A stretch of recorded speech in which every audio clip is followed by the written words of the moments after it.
Hi, I'm Ruth Van Alstein from Hope at Hand.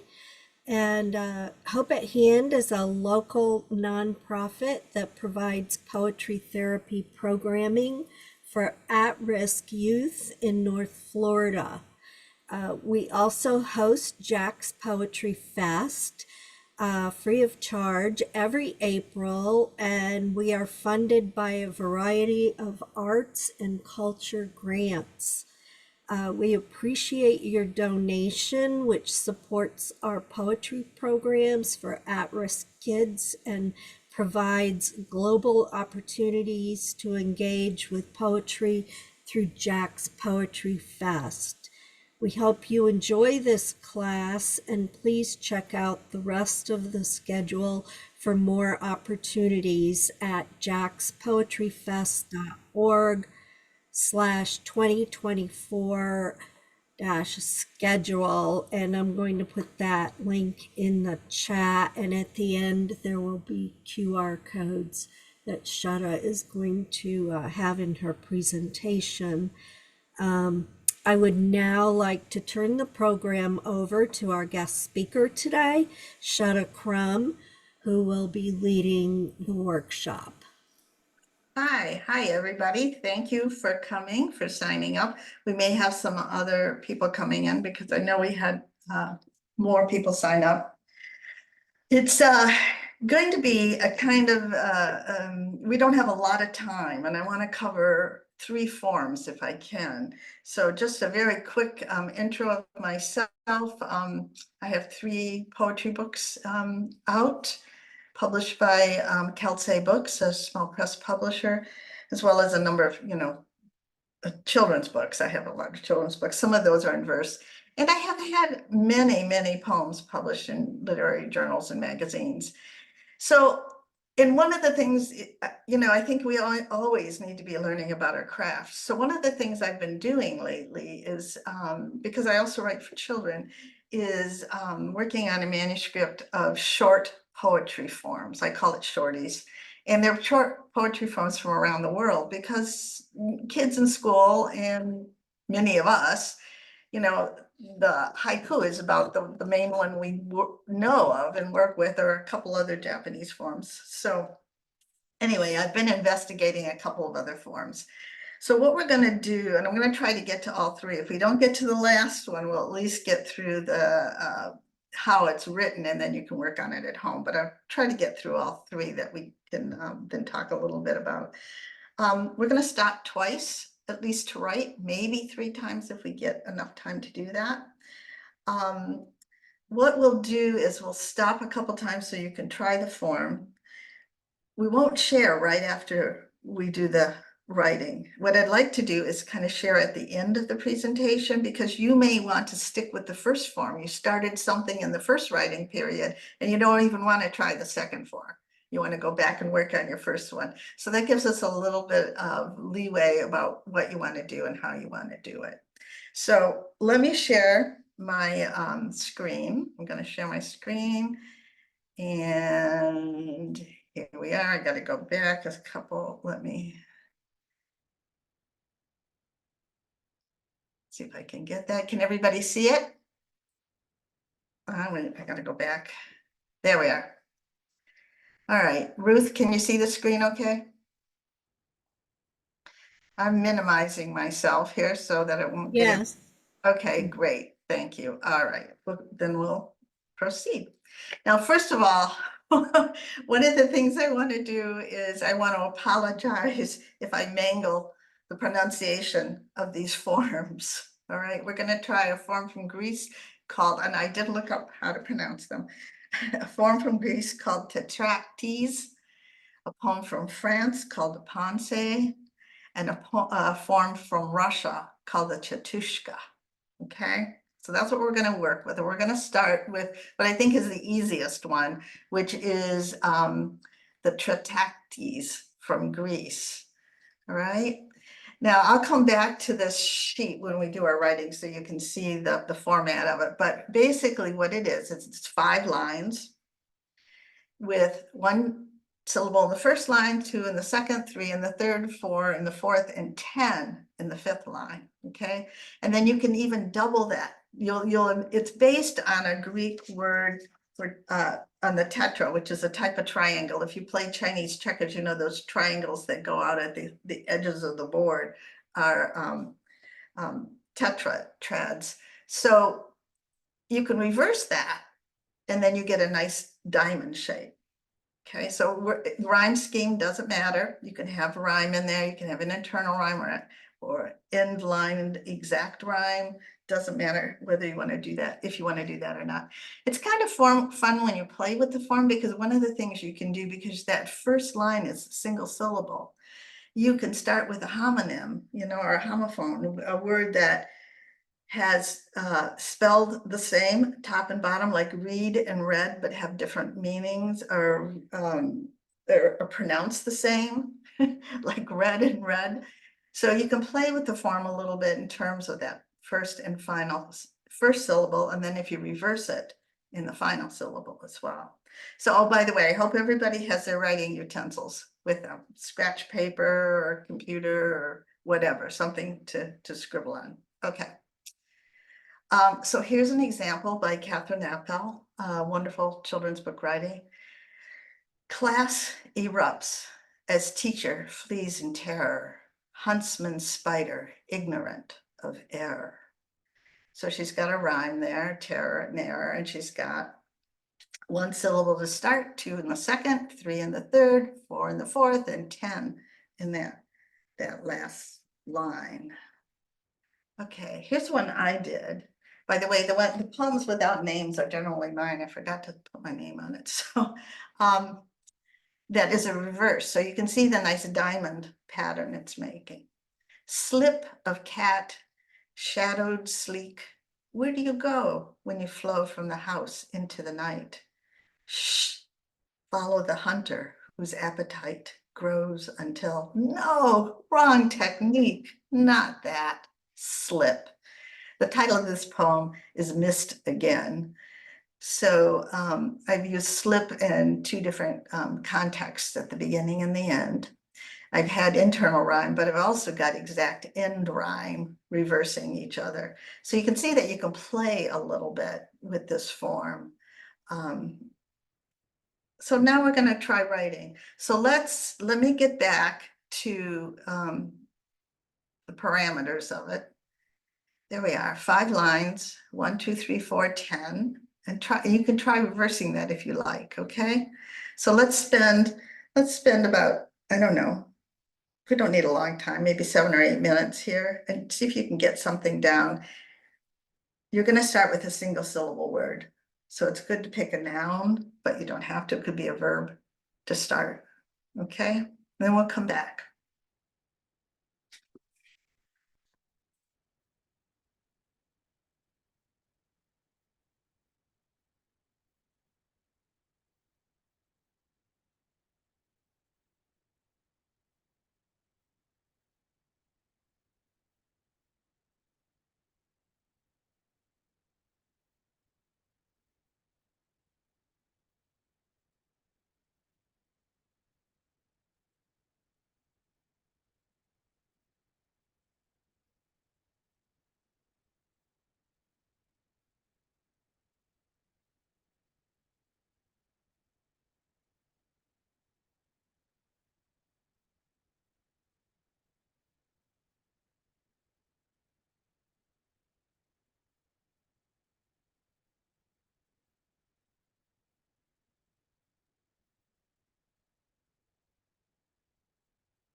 Okay, just a couple more minutes. We will have a writing time after the second form and hopefully after the third, so you can always come back to one of these if you started something you really liked, want to spend a little more time with it.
Okay, now hopefully you've got something, at least to start, and got some idea about the pattern.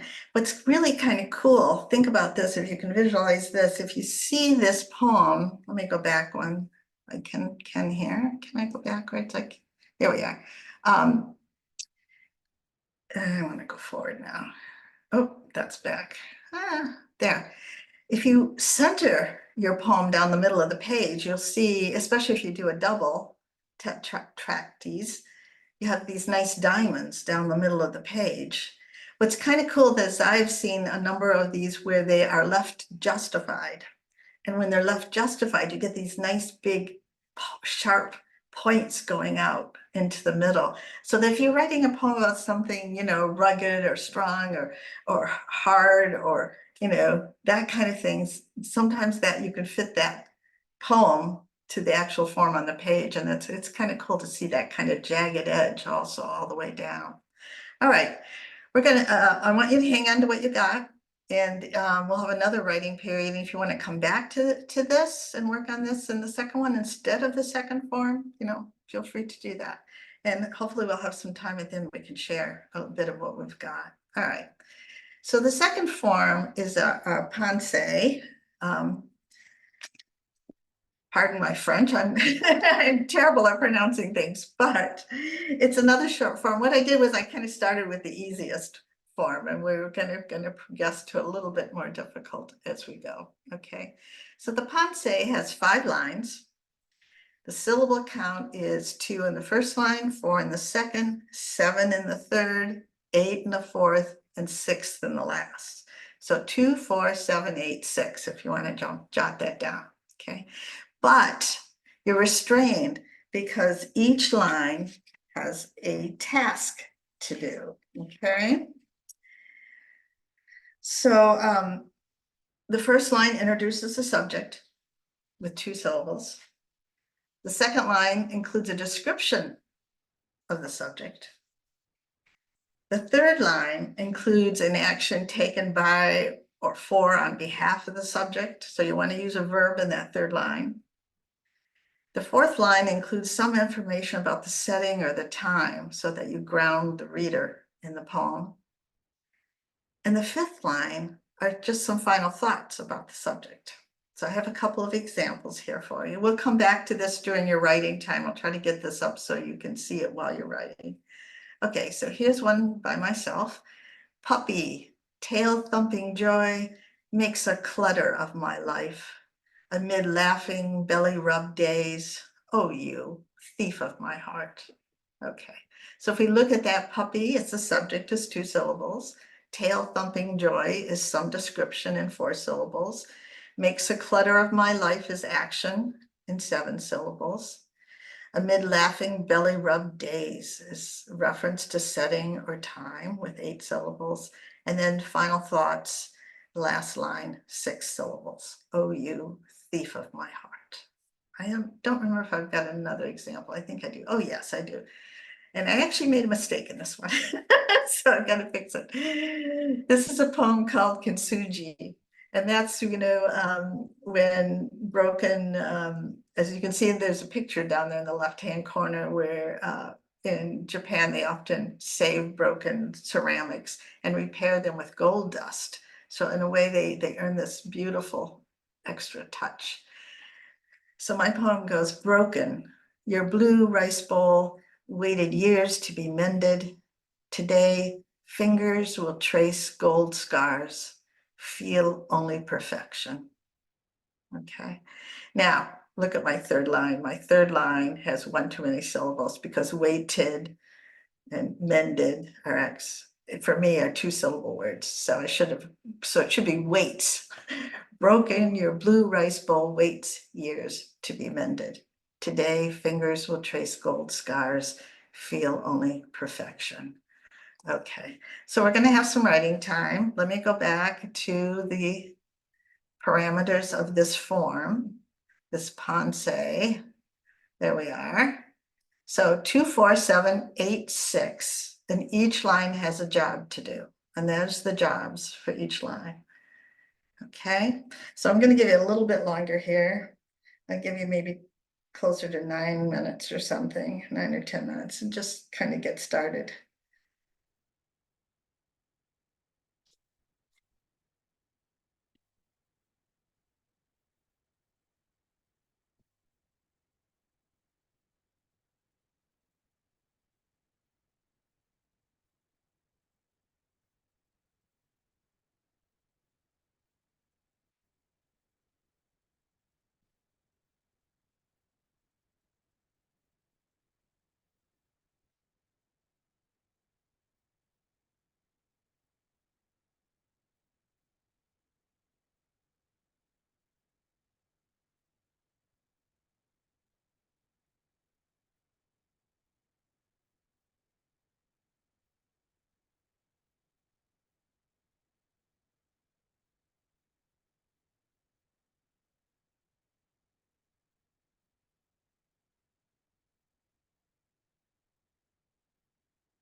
Okay, just another minute or two.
Okay, let's put the last kind of touches on that. If you did a pensee or if you went back to work some more on your tetractys.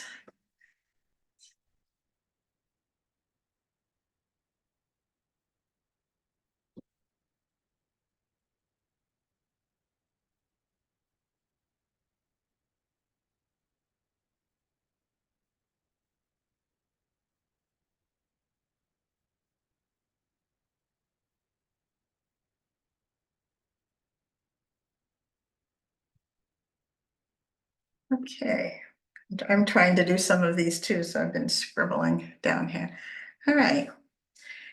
We'll move on to the next one, and then toward the end, if you could share, when we get ready to share, of course, we won't have time for everybody to share, but when we get ready to share, you could share whichever poem you or bits you'd like to contribute. Let me get past the pensee here. And we're going to come to the chastushka.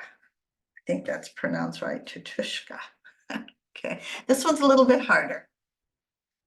We kind of went from the easiest of the three onwards. So for this one, it's only 4 lines, 8 syllables in each line. It is a trochaic tetrameter, so it's 4 feet of hard, soft beats.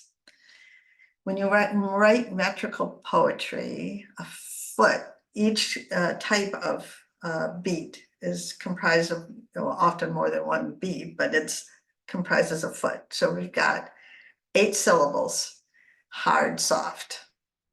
That last soft can be abbreviated somewhat. You don't have to land right on it, okay? The rhyme pattern can vary. Here are some examples: A, B, A, B, A, A, B, B. No rhyming just on the second and fourth, or all lines can rhyme, however you feel like rhyming, but it does include a rhyme pattern of some kind. It's often satiric, bawdy, silly. It's kind of funny. These chastushkas were often devised on the spur of the moment and often in contests, like in bars and pubs. You know, somebody'd shout out one and then somebody else would quickly come up with another one and shout out theirs. So it's a little bit like you might think of a limerick contest, but it is a Russian form. So I'm gonna, you've got to have that hard, soft beat all the way through 8 syllables, alternating hard, soft, hard, soft, hard, soft, hard, soft. So I'm gonna read a couple, you'll hear it. So here's one that I wrote. It's called Night Stalker. Creaking floorboards echo loudly, banging, crashing, things are falling. I confront you, mewing proudly. Kitty, kitty, you're appalling.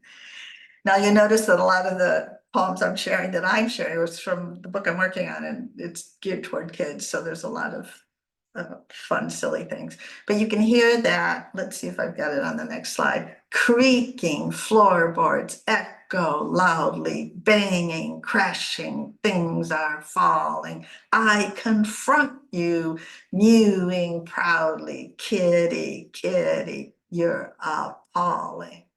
So hard, soft, hard, soft. You start with that hard beat first, always. I rhymed mine A-B, but you can rhyme it any way you want to rhyme it.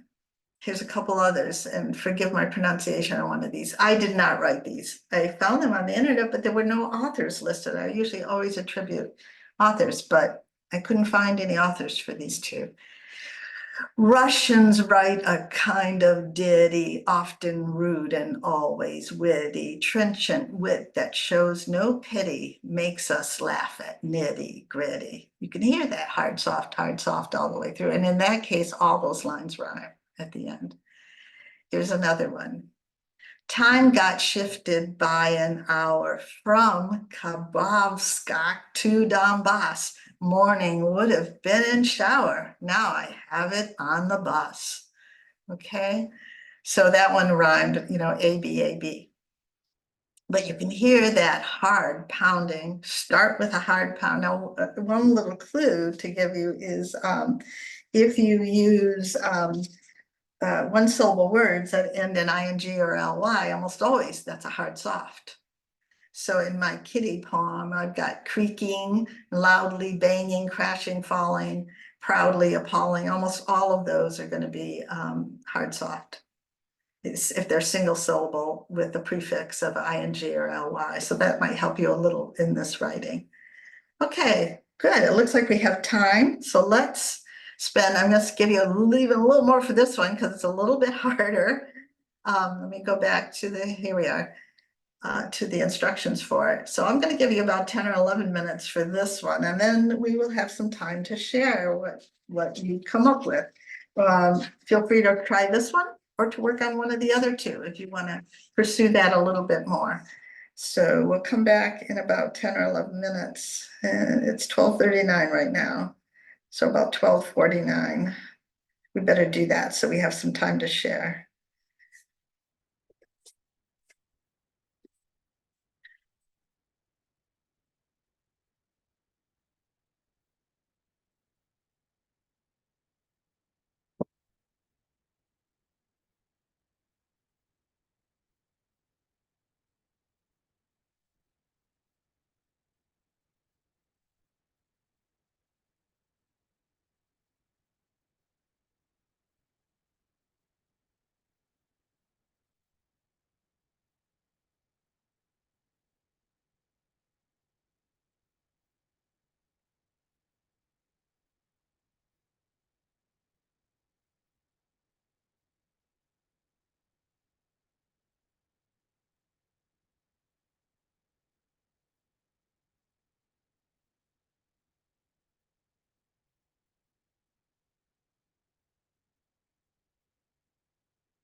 Okay, you got about 2 more minutes on this one.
Okay, let's start wrapping that up. About another 30 seconds.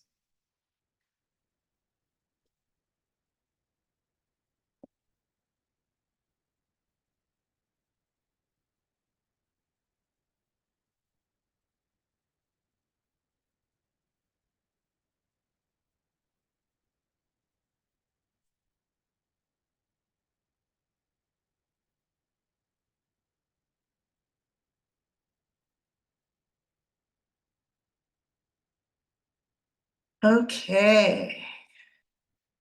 Now. Let me get my screen so I can see more faces here. I've got 1 or 2 slides after this that I have to show you for Hope at Hand, and some contact info for me and things like that. But let's share for a few minutes. As I said, we can't do everybody.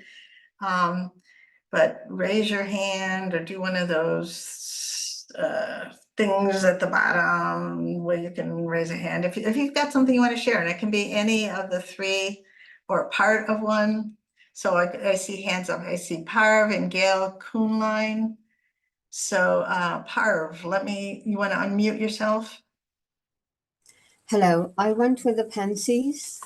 Okay. Okay, I wrote cat, soft, soft, tap, tap, luxuriates all day in the afternoon heat, sleeps like nobody's business. I like that. Like last line, sleeps like nobody's business. Great. I could see that. Okay. All right, Gail, next. You want to unmute yourself, Gail? Oh, you're unmuted. Go ahead. Oh, I can't hear you though. You're unmuted, but I can't hear anything. Are your microphones turned down? Too low?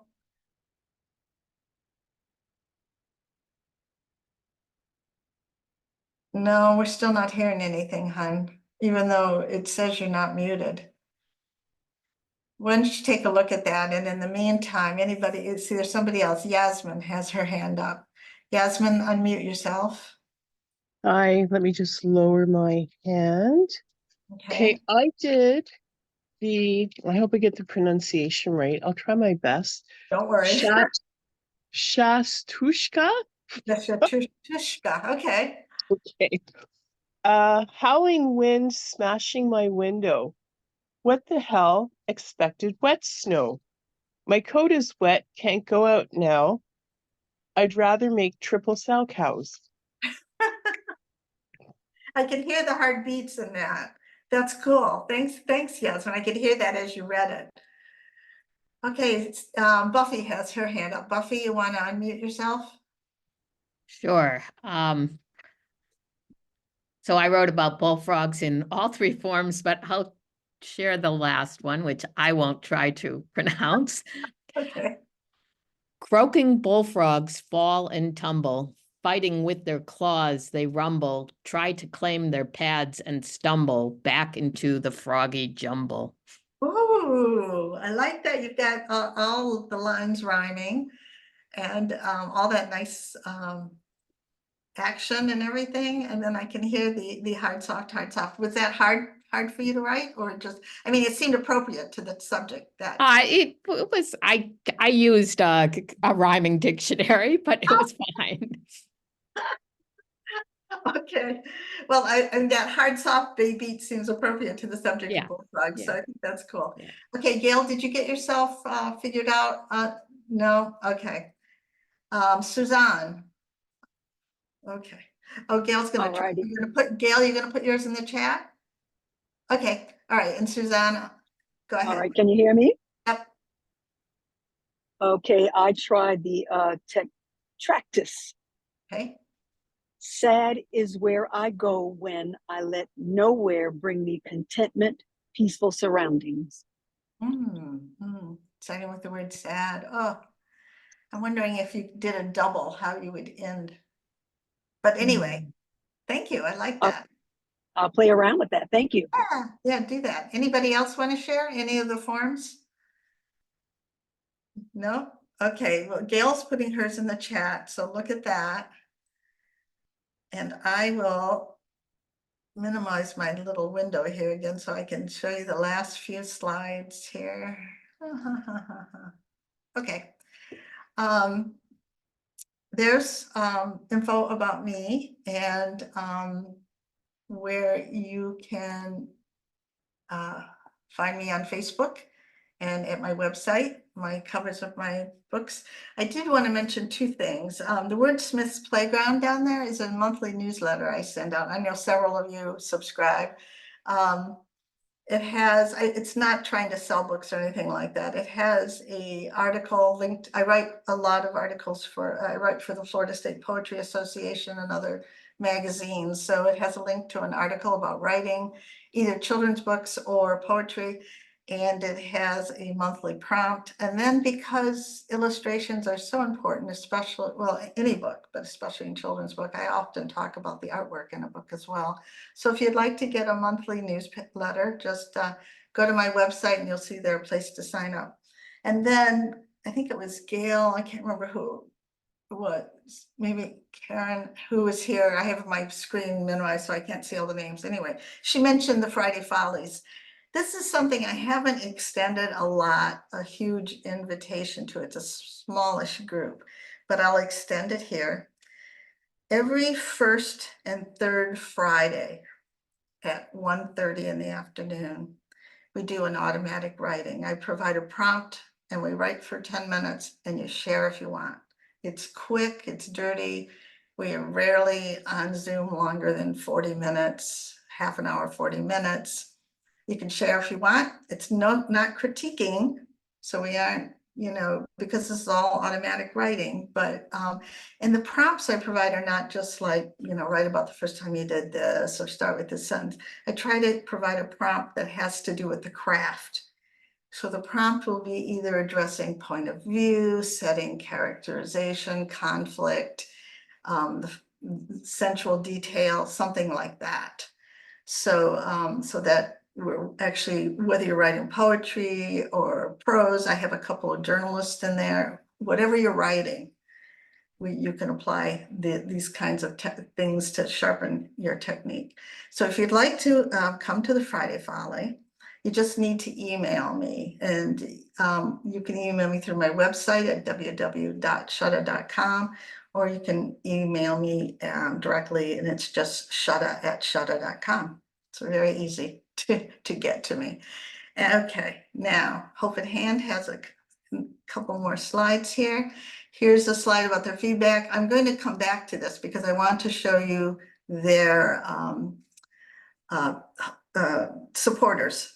So this is some of the groups that have supported Hope at Hand and the Jack's Poetry Fest. So now let me go back if I can, back up.